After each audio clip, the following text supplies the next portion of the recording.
একেবারে শুরুতে যেটা বলবো, বারুদ জমতে শুরু করেছে। এই বারুদ বিস্ফোরণ হতে বেশি সময় লাগবে বলে মনে হচ্ছে না।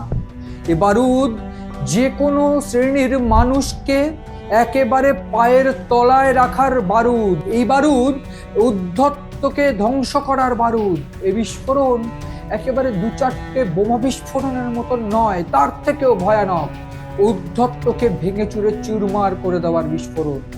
একেবারে সত্যজিৎ রায়ের সেই লাইন মনে পড়ে যাচ্ছে, দড়ি ধরে মারো টান, রাজা হবে খান খান। ঠিক সাধারণ মানুষ একেবারে দড়ি ধরে টান মেরেছে ভোটে, এবং ভোটের সেই রেজাল্ট এই মুহূর্তে সমস্ত উদ্ধত্তকে ভেঙে চুরে দিয়েছে অভিষেক বন্দ্যোপাধ্যায়ের। একদিকে অভিষেক বন্দ্যোপাধ্যায়ের জন্য মমতা বন্দ্যোপাধ্যায়ের তৈরি করা দল অর্থাৎ তৃণমূল কংগ্রেস ভেঙে চুরে চুরমার হয়ে যাচ্ছে, অন্যদিকে এই অভিষেক বন্দ্যোপাধ্যায় এই মুহূর্তে সিআইডির ঘেরাটোপে।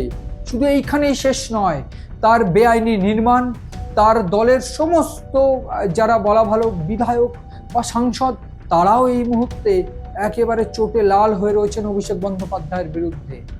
সব মিলিয়ে কোথায় গেল তার এই উদ্ধত্ত?